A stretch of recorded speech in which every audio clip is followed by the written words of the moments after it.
mental health and your digestion. So I don't know if you happen to be in the market for any of those three things. And most people are. Yeah, right. I mean, it was really exciting to me, and I just got obsessed. So so I consider myself, so I told you that I'm a judo coach because sometimes I give judo analogies. So I consider myself like an orange belt in fermenting. Like I've been, like I said, I've been fermenting for about 10 years. I mean, but not daily. It's not like not the way that I train judo, So I don't know everything, but I have been doing it for about a decade. So hopefully we can get you guys started on it. Are your stomach problems gone now? So yes, my digestion is on a completely different level, and unfortunately, I did still succumb to an autoimmune condition. I have Addison's disease, and it's interesting to me though because I had completely figured out my diet before I, landed in the hospital, and I have to wear like a medic bracelet now. Like I'm fully sick, but it's interesting because I've tried to like get on some Facebook groups of people with the same condition that I have. And I can't stand it. Like they talk about like, oh, today was another bad day. I have good days and bad days. And I just have to roll my eyes. Like I don't have bad days ever because that I have my nutrition figured out.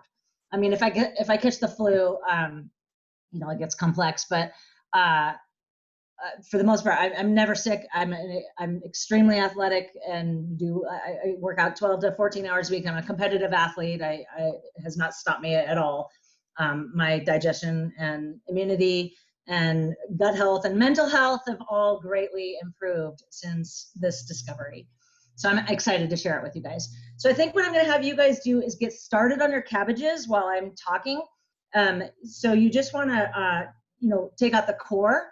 And basically there's no correct size, but you kind of want your pieces to be uniform. So you don't want like a whole bunch of small pieces and then some really large chunks. Just pick a width. I would say like, about this wide. I don't know. I got a pen here, like about this wide, maybe like, and just chop it up. It doesn't matter which crossways, long ways. There's no wrong way to do it. Just the only thing is you kind of want them similar in size. Okay, so fermentation is the process of naturally preserving vegetables. So as you could imagine, this has been around for centuries, long before this used to be the way that people preserved vegetables. So here we are. This is great coming into the summer with all this great vegetables coming up. And you can imagine back before they had refrigeration, they're like, we got to save this. Like we've been waiting all winter for some fresh food. So how can we, preserve this so that we have it for all year long? So this is how all cultures, from what I've researched, have some fermented food. You think about Koreans and their kimchi, you think about Germans and their sauerkraut, and there's just an endless list of cool things that cultures are fermenting, except for Americans, ironically, the least healthy. We don't have it, but that's all right. We can just copy these other cultures. So Janna, yeah, I sliced my cabbage all down the sides. Now, should I cut it even smaller, like into, like maybe kind of go diagonal this way? Yeah. So like pieces. Do you have time? Yeah, totally. Like a finger length. Is that what we're trying to get? Okay, fabulous. You totally can. Just so you know, it's not wrong if you don't. Like, in fact, the Koreans don't even cut it. They just stuff the whole actual cabbage. So okay, there's literally fine. Yeah, anyway is fine. And then we're gonna put it in your non-reactive bowl afterwards. Yeah, just stick it all in your non-reactive bowl, and then probably at the end of this page, I'll tell you what to do from there. So so the act of fermenting your vegetables, it not only preserves them, but it makes them much healthier. You think of like a raw vegetable as the pinnacle of health. It's not true. If you ferment it, it is even healthier. And more importantly, it's even tastier. These vegetables come alive with a fermented taste. They're, could I in a blind taste test, taste the difference between a cabbage leaf, it doesn't really have that much taste to it.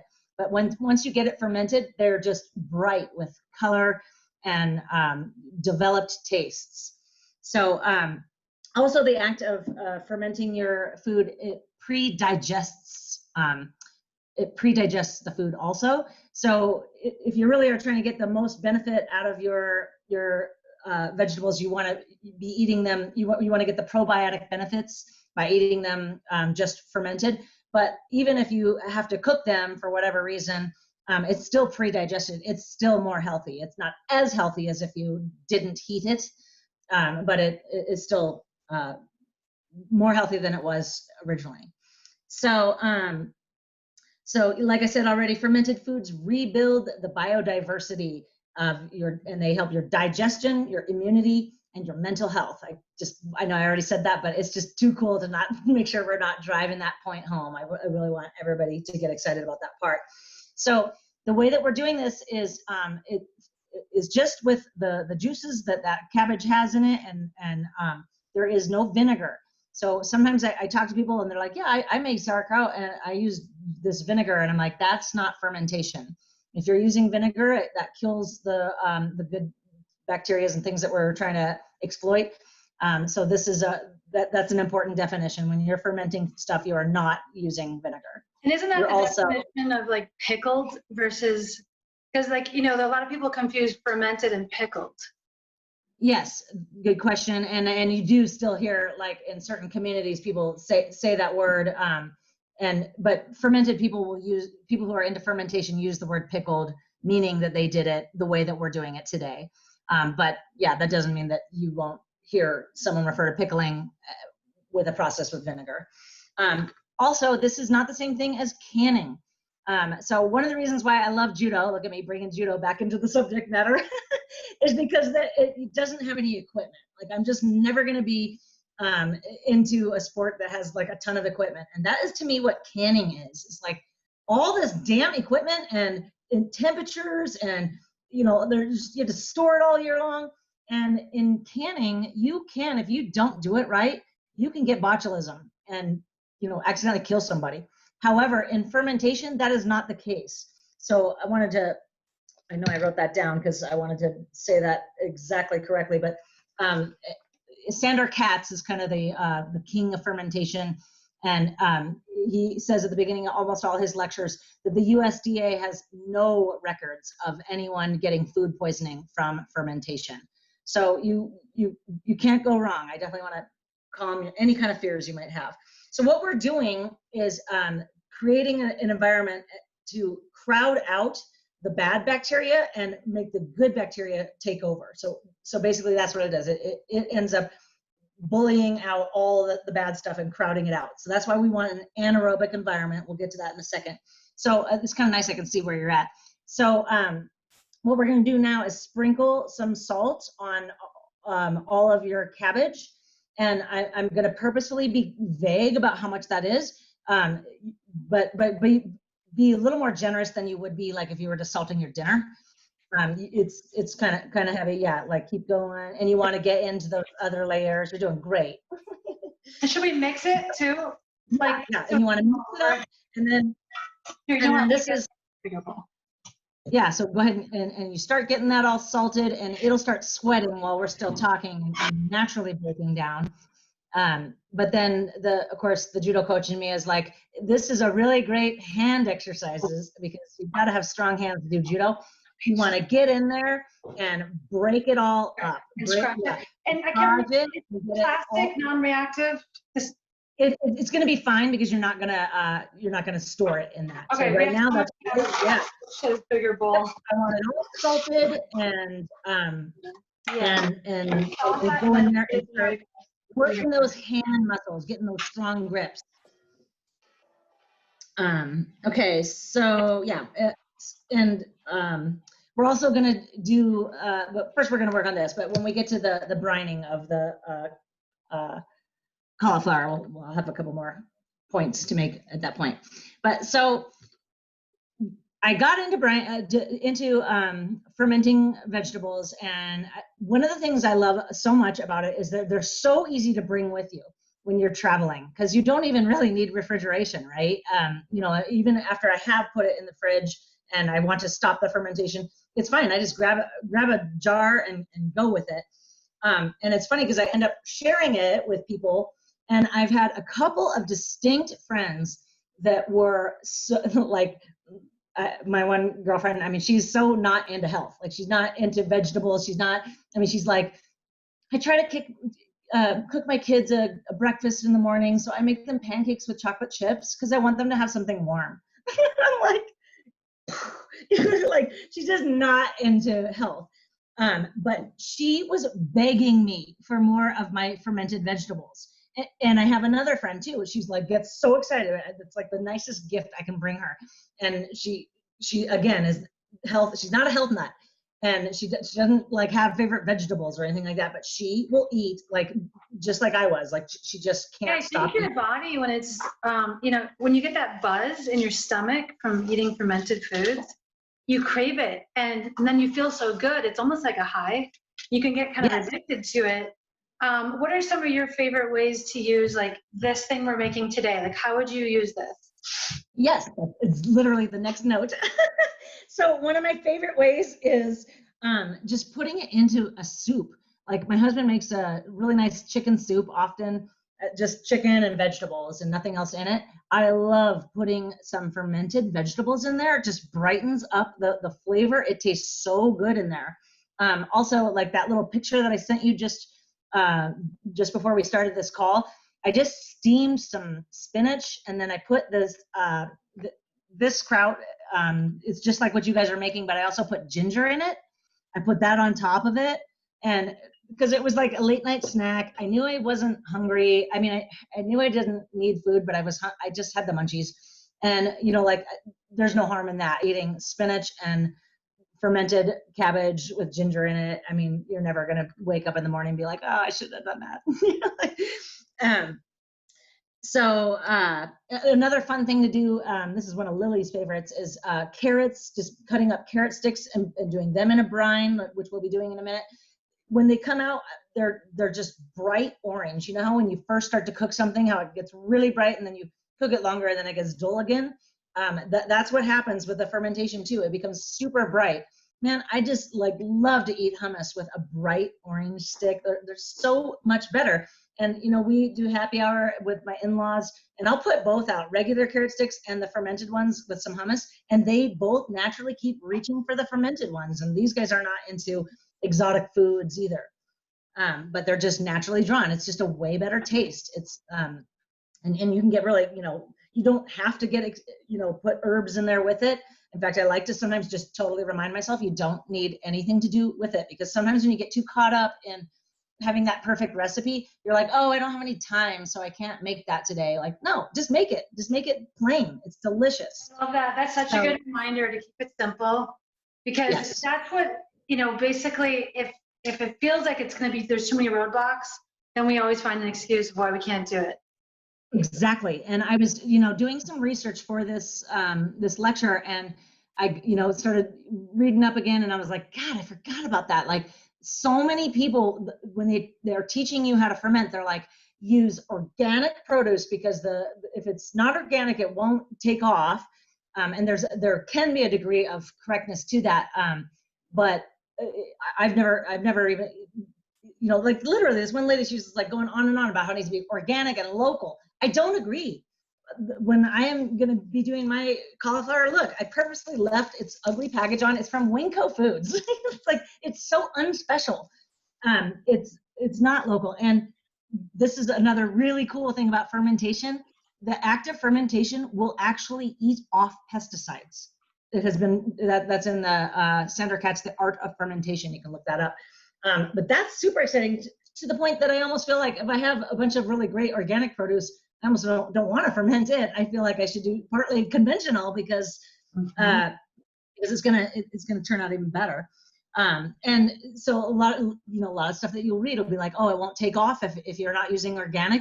It's not true. I do it all the time. I don't live in Missoula. I don't have access to a lot of good organic produce. I just get my produce from Winco Foods. It's not organic. It's totally conventional. It's not even local. I do it all the time with no problem. So don't get caught up in doing it perfect. I remember talking to a girlfriend about it, and she was like, oh, you made sauerkraut? I've always wanted to grow my own cabbage and then turn it into sauerkraut.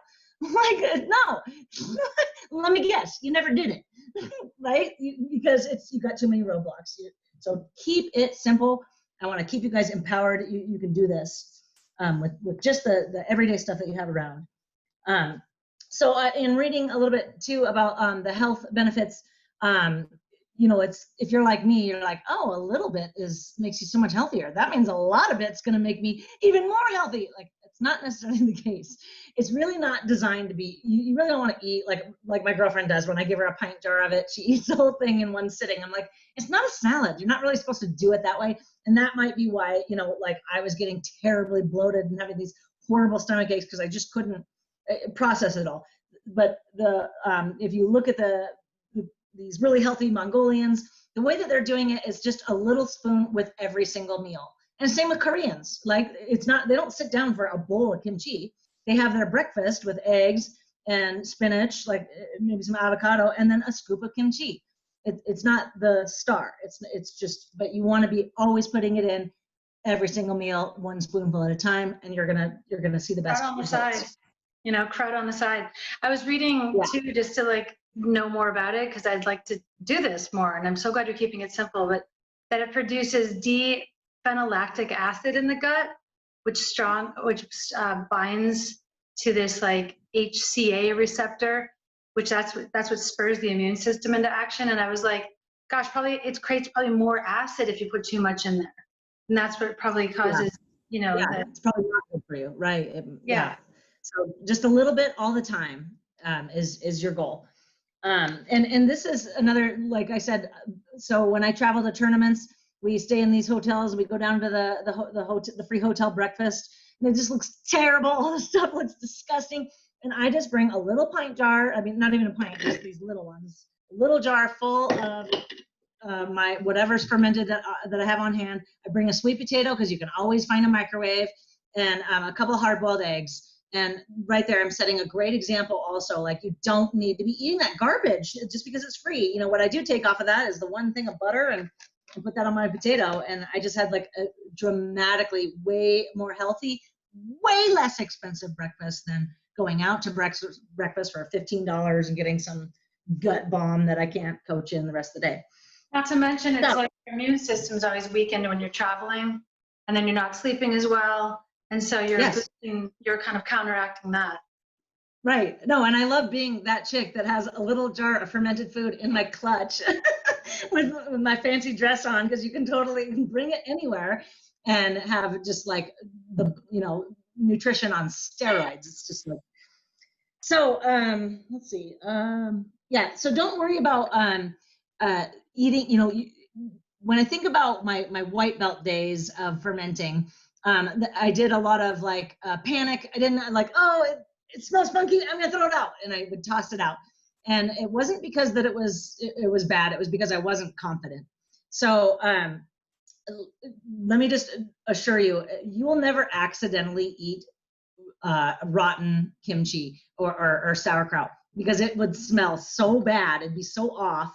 It would have visual mold on it that's not white, you know, like green or red mold or something like that. You just wouldn't ever accidentally eat that. So don't worry about that. And I've never even seen it. Of all the batches that I've thrown out, now in hindsight, I realize like it's just because I lost my confidence and I freaked out. So don't worry about that. And you will see a little carom yeast, white is the most common. And like, especially with my carrot sticks, I'll see that. It's fine. You just, if it really bothers you, you can rinse it off before you eat it, but it's totally harmless and extremely common.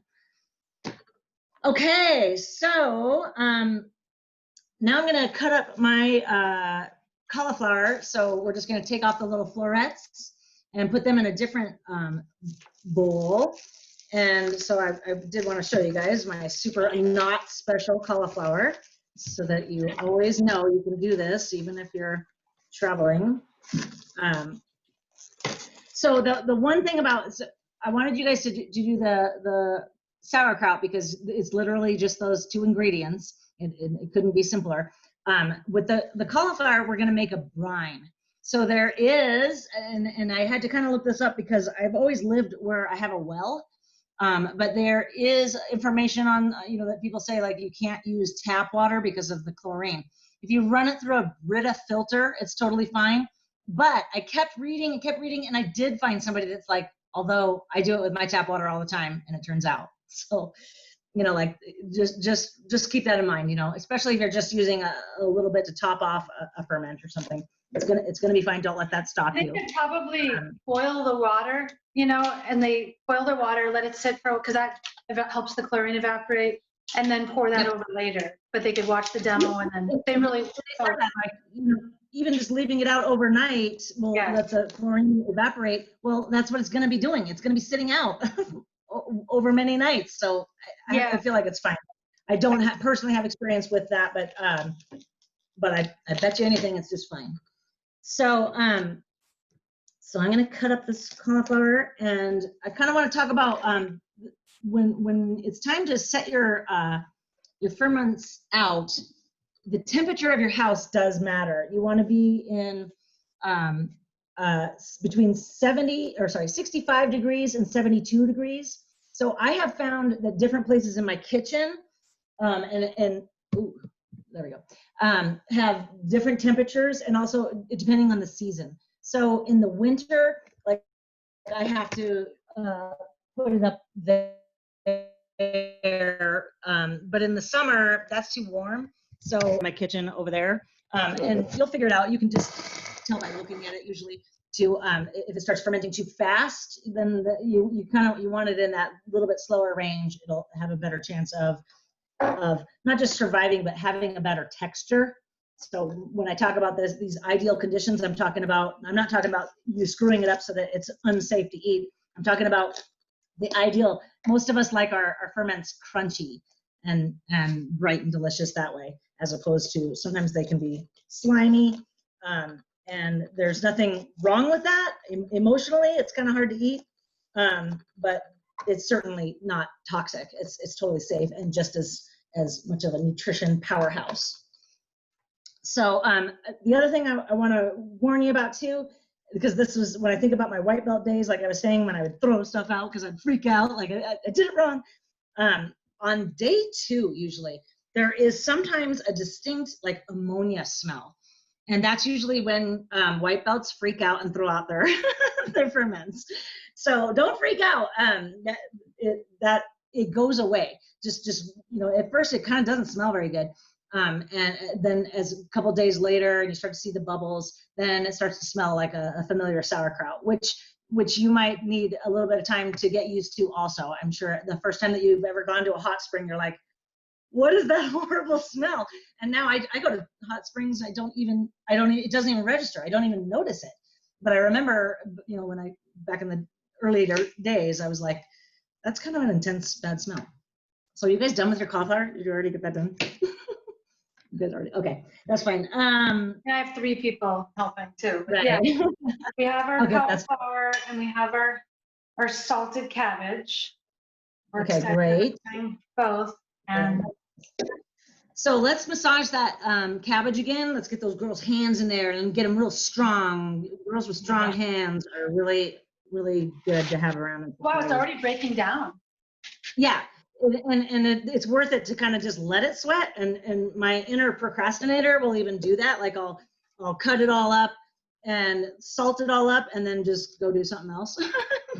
And then come back, and it's really easy to. It's kind of what this whole process is. It's kind of like letting nature do its job.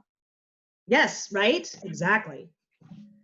So once we get that, so the more you break it down, the better. But it just means less work later. But when you're ready, you're going to start packing your cabbage into your big jar. So you're going to start just stuffing it in. I want you to put in about like this much, and then you're going to put your fist in and really smash it down. So like if you fill it up, if it's up to here, you should be able to then smash it down to here. You see what I'm saying? So go ahead and start stuffing your jars. Yeah, exactly. Good tight fist, and just really push it down in there. So one of the other cool things about fermentation that I love, so if you start buying books, reading books about fermentation, there's all kinds of things that are fermented, like alcohol, beer, and sourdough bread, things like that. However, I don't, if you're really after immunity, obviously, just because it's fermented doesn't mean that now alcohol is healthy. No. Yeah, that bothers me too, because I worry that people, and I know that like with kombucha, it can still have a lot of sugar in it if I totally agree. it out. I feel like kombucha is great if you're trying to quit soda. Yeah. Then that's going to be a big bonus. But if you're trying to get six-pack abs, that's not the way. It's not going to work. I actually stopped making kombucha because I felt like it was too much sugar. But it's got to be. They say it ferments out, but I didn't really know if I believed that. Yeah, I don't believe it either. And I will tell you too, so because of the sport of judo, it's a weight class sport, so you have to fight in a particular weight class. It's the worst part of the sport. Anyways, I had to cut a bunch of weight for this tournament because I really wanted to be in this one particular category. And it's dysfunctional eating. I had to get really, really hungry. And one of my students' parents brought in some sourdough bread that she'd made. And I was just like, I wanted to cry. I wanted to eat it so bad. But my diet was like impeccably clean to get down to this weight class. And I was like, you know what? I'm going to bring it with me to the tournament so that I can eat it as soon as I weigh in. And so I had been eating like, impeccably clean for probably 5 weeks, and literally having, we're going to have some, I know you have bowel movement conversations in your, oh yeah, but typically I have one a day in the morning. I mean, when I was eating so clean, I was like having a bowel movement before each meal. So like 3 times a day, like on clock. I mean, my system was so on point, so clean.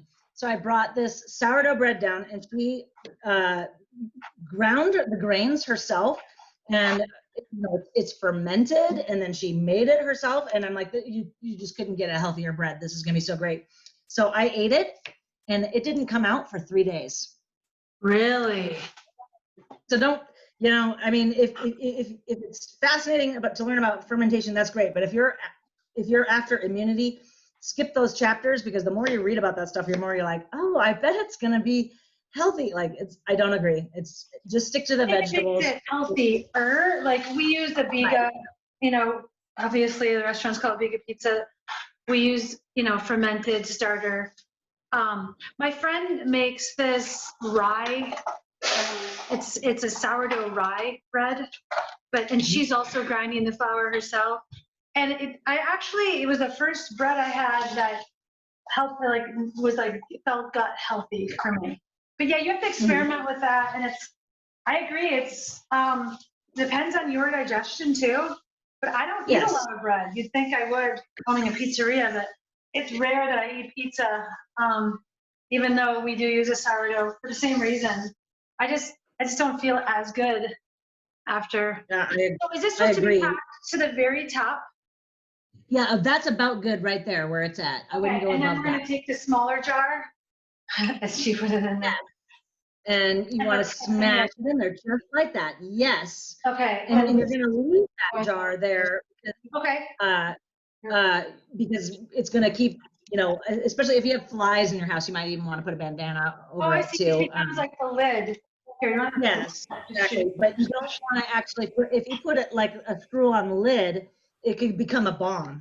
It's going to, yeah. So, okay, good. My cauliflower it gets all fizzy like kombucha does, and it builds up. It does. And so every time you walk by, so you don't want to put now that you have it all packed into a jar, you don't want to go put it in a dark closet and forget about it. You want to keep it out where you can see it, and every time you walk by, smash it down again. And as the days go on, like as we get to about day 3, depending on the temperature of your house, you're going to see all these bubbles coming up, just rising up. It's so cool. And you want to create that anaerobic environment.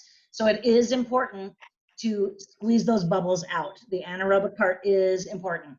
Okay, so every day, at least once, we should every time you it walk down. by it. So mold wants to take a hold, but the more you're disturbing it, the mold can't take a hold. So every time you go squishing it, the mold's like has to start all over, and it can't do it. So you want to keep disturbing it. So really, the only time that I worry about my ferments is if they're just getting going, and then I'm going to be gone if I'm traveling to a tournament or something, I'm going to be gone for 3 or 4 days. That's usually when I come back and I'm like, it's got mold on it because I wasn't here to squish it and disturb it. However, still, don't freak out. You could just take a spoon, and especially if you packed it nice and tight, scoop off that top layer. Everything underneath is still gold. So don't freak out. But also, if you're already 4 or 5 days into your ferment and you're going to go travel for 3 days, just put it in the refrigerator, and it'll be fine. And when you put it in the fridge, you can just put a proper lid on it, because the cooling it down is what stops the fermentation. It's not going to keep processing and building gas. So, but that's really important, that pushing it down and getting all those gas bubbles to come up. Because once I didn't really understand that. And they always talk about that you need it to be submerged. So you can see how the liquid is above. See that? You want the liquid above the cabbage. Any little pieces that are sticking out, they're the ones that could mold. So you want to just put, and if they do, like I said, just pull them out. And everything else underneath is still totally safe and delicious. So you want to, so you pack it down, but the thing is, it's doing its fermentation stuff. It's going to create new air bubbles underneath, and those, it might get all that carom yeast in it. And then just, again, it's safe, but emotionally, it doesn't feel as good. So just get in the habit of always pushing those down. Okay, let's talk about making our brine. I purposefully just grabbed my substandard plastic jug, because a lot of things, once you start researching fermentation, they're like, don't use plastic, don't use metal. But you don't have to be superstitious about it. It's fine to mix your brine up in a reactive bowl or whatever. Use metal, use plastic. It's fine. Just when you're storing it, it's better to have that in glass or a proper crock. Okay, so let's talk about the brine. This was another. It took me years before I started doing any brine stuff, and I don't know why, because it's so simple. You basically want, and this is how technical it is, 1 to 2 spoonfuls per 2 cups. So this is a pint jar.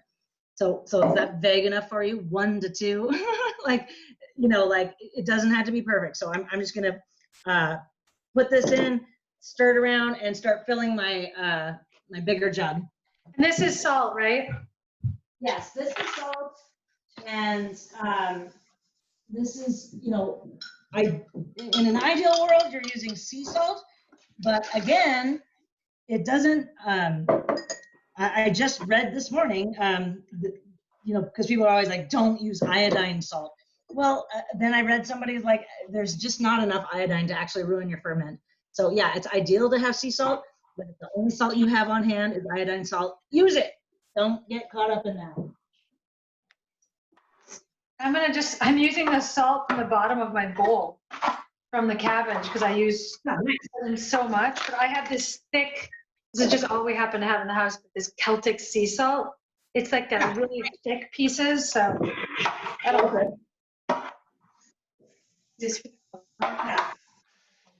The other habit I want you to get into, every day you walk by your ferment, I want you to squish it down, and then don't be afraid to just taste it every single day too, because you're going to start to find that there's a certain day that you really love that taste. And when it's at that sweet spot and you love it, that's when you put it in the refrigerator. It'll stay that taste. Can you otherwise you keep that taste for us? It gets even stinkier. It's fine. If you love the way it is right now today, then just put it in the fridge at that point.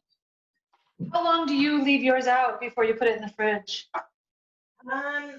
Typically, a lot of times it just doesn't even go in the fridge. I end up eating it all before. Maybe it'll be out for a month.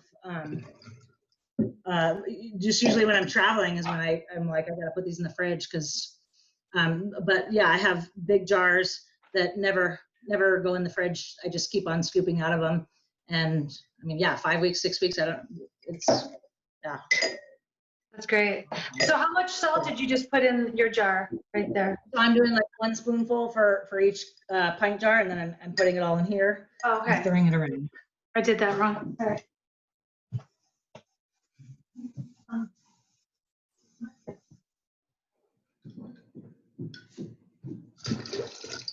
So I'm gonna stir this all around. I somehow missed that. So you did 1 tablespoon per pint jar? So that was kind of the joke. It's 1 to 2 tablespoons per pint. So Okay. it can be either. It can be somewhere in between. So we're gonna stir all that up. I'm gonna rinse up my cauliflower because it is conventional. And then I'm gonna put my cauliflower in my new clean jar. It's just clean, but it's not sterile.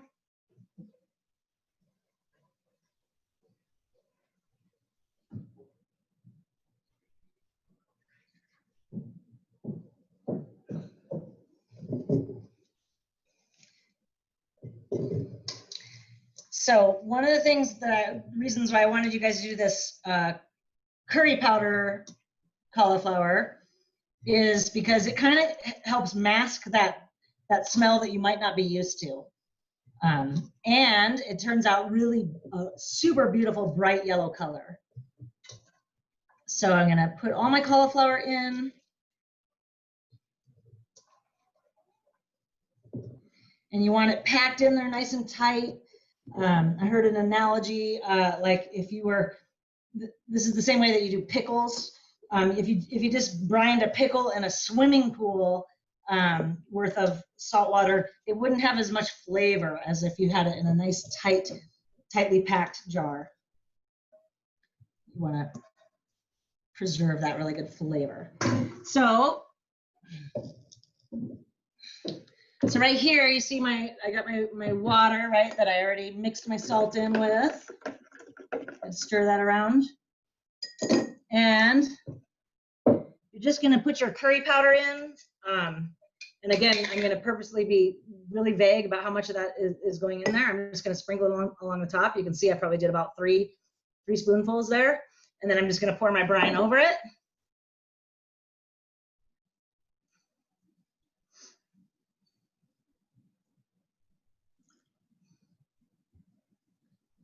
And then I'm gonna set a little jar on top of it to keep it submerged, and that's it. Look, I mean, it is so simple.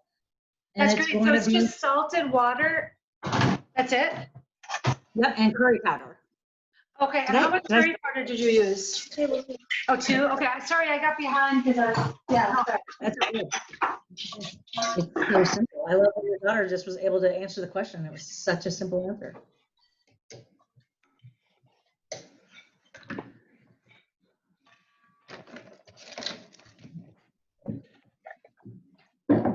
And I love the taste of curry. Right? It's so universal. And again, then it goes great, you know, putting a little bit of that with your chicken dinner, or, you know, it goes with everything. It's such an easy flavor to sell. So I just want to go over some of my concluding notes. Just want to remind you guys that you know, your vegetables don't have to be organic. I almost prefer to do at least half and half, like or completely conventional. I do completely conventional more often than not. Like we already talked about the sea salt being preferred, but like I read, somebody does it with iodine salt. It doesn't screw up your process. Yeah, good job. That's perfect. The tap water, again, we went over that too. It's ideal if you could do it in a Brita, but don't let that stop you. Like just do it.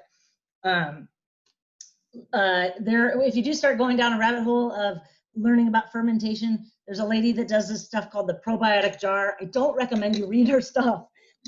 She completely psyched me out for, like, I quit fermenting for probably a year after reading her stuff, because she's selling a product and she convinces you that this is the only safe way to do it. Well, that's ridiculous. It's been around for centuries. Don't, but her stuff is everywhere. I noticed even just researching for this. So confidence is everything on this. Don't throw it out on day 2. I'm gonna tell you guys how you can connect with me too. If you ever want to send me a picture if you're freaking out, I'll calm you down, and it's probably just fine.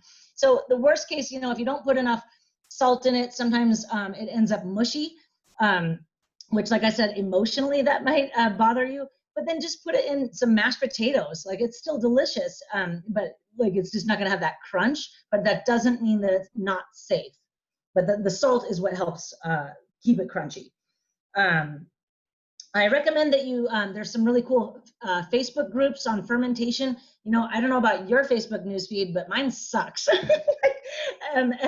And the stuff that I see, like, it's so nice to instead be scrolling and see beautiful pictures of people's ferments, and it just makes you in the mood, like, I should ferment today. And the best advice I have for you, if you're like me, sometimes I get super motivated and I buy a whole bunch of vegetables and I have these big plans, and then they sit in the fridge and I don't get it done. And the best way that I can make sure that I get my ferments done is I invite somebody over. Invite over a girlfriend and have her bring her own knife and cutting board and jars. And it's such a fun way to be social, chopping something up. You know, you have an activity that isn't surrounded with, you know, it seems like anytime I get together with people, either we're drinking caffeine or we're drinking alcohol. You know, like, this is something different to do. We can chop this up and get a big project completed. So if you guys want to follow me on my, Blue Line Judo page, I'm on Facebook. It's under Blue Line Judo, and you can direct message me through there. And I love seeing pictures of your ferments or answering any questions that you have later if you wish you would have asked them then. So that's the best way to find me, on Blue Line Judo on Facebook. Yeah, great. Should we see if anyone has any questions right now? Yeah, sure. I loved what you said about just having a friend over. I mean, now that everyone's pretty prolific on Zoom, now they can do a Zoom party. It's something to do. And with everyone getting all their CSAs, a lot of people have signed up for CSAs and they have all those veggies they don't know what to do with. Here's just another way that they can, you know, use those veggies. And I love what you said earlier too about harvesting them when they're at their like greenest, like, and then it's almost like I don't know, like memorializes or locks it in time at like the most delicious part, that when it gets dark green when you're cooking something, and then it gets to the point where all the color goes out. So you have that delicious nutrients and vitamins. So yeah, lots of fun stuff. So anyone add in the chat, if there's 7 people on here. So if you are watching, while you have someone who's perfected this and worked really hard and gone through all of these trial and error experiences, here's your moment to ask fermentation goddess your questions. My husband's here now too, and he eats a ton. I'll tell you that. Robert, do you want to come and say hi? He eats a ton of fermented foods. It's like, he's vegan. He loves cabbage. He buys from, what's her name? House of Ferment. He likes Erin Belmont from House of Ferment. He uses, but like, why weren't we making our own? I don't know. I guess I was really intimidated by cabbage. Like, so, I mean, I've done the kombucha, which is probably harder, like way harder, way more technical, way harder. Yeah, I don't know what I was thinking here. And my mom's done a lot of fermentation, but we did so much canning growing up that I also combined it in my mind as it's as hard as canning. I don't know why. So glad you came. Is there anyone does anyone have any questions for Janna? Hi, Donna. Hi, Gloria. Hi, Hannah. Hi, Amy. Hi, Teresa. Hi, Jen, Christina, Lara, Amber. There's lots of likes. Kay, Amy, Heilman. Okay, so I guess get in touch with Janna at Blue Line Judo. Do you want to talk a little bit about your judo business too? Because you're going to be offering online classes in the future, aren't you? Yeah, I'm working on an online class that's just a 23-minute workout. It'll be live and have a subscription available to it. And you don't need to have judo national championship aspirations to benefit from just a light agility workout. I provided it for free during the quarantine. And I had grandmas on there. I was encouraging all my students to get their grandmas on there. I was worried about these older people just locked in their house. They're not even walking to the store anymore. And, you know, any level of athlete can do it, and including, you know, people aspiring to get to the Olympics in judo. It really builds your agility. So if you're connected to my Blue Line Judo page, you'll be able to see updates as that unfolds. Cool. We do have a couple questions here. Teresa Jacobs says, hello, everyone. So great to follow this. Beyond this method, what about the use of lids with red button in the middle to release the gas? Yeah, so that's another thing you'll read about is these air locks, they're called. And my husband has those because, like I said, he brews beer. And I never use them. They'd probably be nice if you were traveling. That's probably what I should be doing instead of putting it in the fridge when I go travel. But again, I for this presentation, I just wanted it to be so simple. The other thing that you start to read about is Crocs, and you see these beautiful Crocs, and they're like $80 each. and then you know, you get your consumerism side is like, oh, I need that to do it. No, you don't. In fact, I really prefer the jars because, for one thing, I can see it, and they're beautiful on my counter. I don't like to have decorations. I like look at it, that cauliflower. It looks gorgeous. And wait till you see that. I love that you did one purple and one green. That's going to turn a really deep pink color. They're decorations that you tend to. Yeah, and like a talking piece. Yeah, I see that. When people come over, they're like, "Oh my gosh, that looks amazing!"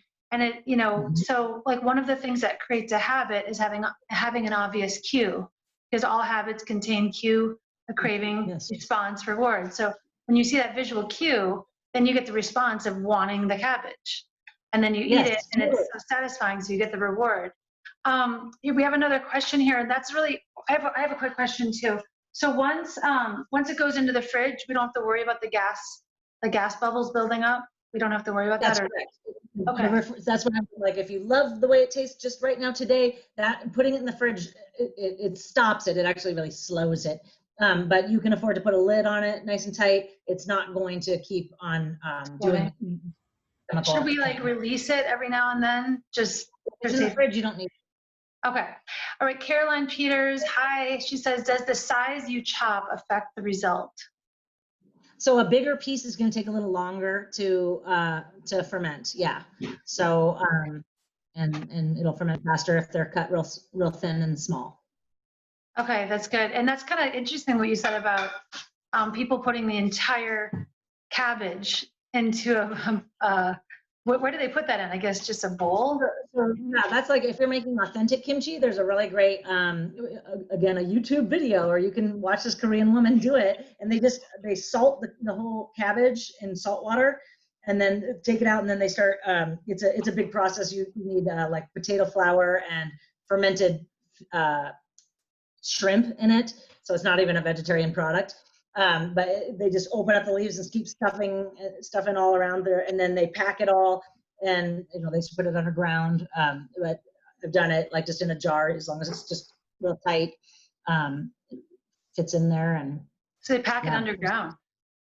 Yeah, right. Back in the day. Yeah, Eiley wanted to know how they pressed it down if it was underground. Like how do they keep it? I think what they do is pack it in there really tight. And yeah, they would say underground. I've never actually seen a visual of what that looks like. Interesting. But you know, that was how refrigeration used to be back in, you know, before they had refrigerators. Has anyone ever heard of gravlax? What you know as lox or nova, like you put on a bagel? Oh, right. I'm not familiar with it.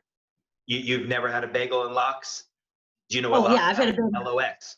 But the original word for that is gravlax, which means grave. So you would take a salmon and put rock salt and other aromatics and bury that in the ground.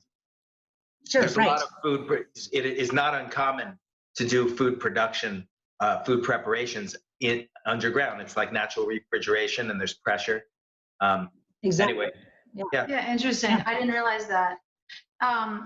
Yeah, there's a lot of, like, people don't eat a lot of bagels and cream cheese in Montana as much as like with gravlax on them. Yeah. Bagels are so mean. It's very big in the East Coast. And the Hawaiians do a Kahlua pig, which is with hot rocks and buried in the ground. Right. Yeah.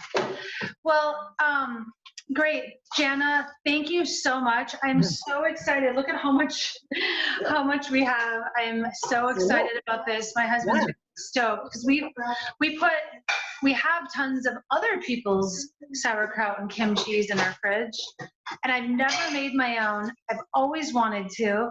So I am so excited to do this and to get, and when we all need immune boosting right now with COVID and second waves coming. And they're so expensive when you buy them commercially, right? So expensive. $7, $9. Yeah, $9. We just made a ton for a couple of bucks. Especially if you get your cabbages at like farmers markets. Yeah. Like, you know, $2, $3 for a cabbage, and you could make a giant. I mean, I made 2 of the giant size ball jars plus 3 medium size, all for, you know, $20. So yeah. And that was, you know, just store bought. Like, it's going to be even cheaper when cabbage harvest time comes. And hopefully not stored in plastic. I know, you know, like that one that I was eating for my girlfriend. I mean, it comes in plastic, which is, it does get leached into you. You don't want to store it in plastic. Totally. Well, thank you so much for sharing all of your wisdom with us. And I'm really excited. I can't even thank you enough. And if anyone has any questions, do you have like an email or something, or should they email me and I'll You can email me at bluelinejudo@gmail.com, or you can find my website, Blue Line Judo, and there's a message me, or like I said, if you're not on Facebook, is direct message me through my page on that is probably the easiest way. Okay. Teresa Jacobs said, thanks, Cindy and Coach. She's calling you the coach. And girls, how long can it keep in the fridge? You know, again, it depends on what you read, but I mean, I can't even imagine it going bad. It'd be fine for a year, you know, at least a half a year. I mean, if it dries out, you're gonna have to be able to look at it and be like, okay, maybe it dried out for whatever reason, and then that would be a shorter amount of time. But for the most part, it's good to go. Just keep disturbing it, keep getting in there and reaching it. If you're using it daily, usually the only time that you're like, okay, I'm not gonna eat this now, is because you completely forgot about it in the back of your fridge for a couple of years.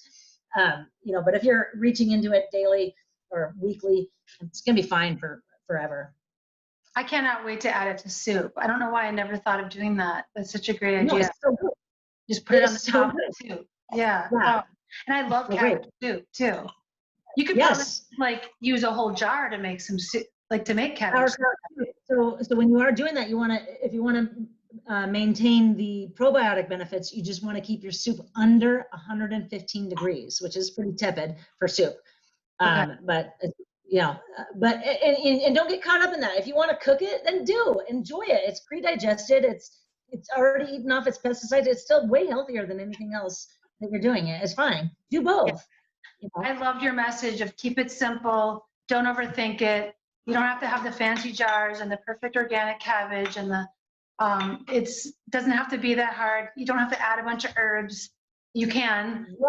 I actually think that's why I stopped making kombucha too, because I started like, oh, I should do these and I can make a ginger tonic and I started doing all these variations and it got too overwhelming.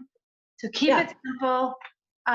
It's not rocket science. You're chopping some cabbage and throwing it in a jar with salt on it. I mean, I've never, I didn't imagine that it could be this. If you do want to make it complex, but don't let that stop you. I wanted everybody to just start with the most simple. There's no excuse. You'd be doing this right now. Well, a 12-year-old and a 13-year-old just did it too. So, and now they know how to make cabbage for the rest of their, you know, now they know for the rest of their life. Yeah. You taught them that. So you just gave them a lifelong probiotic pill.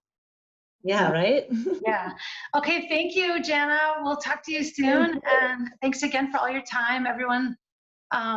Amy just said too that she's excited, or she said mine too. Or I don't know, maybe she's responding to something else. Okay. Anyway. Yeah.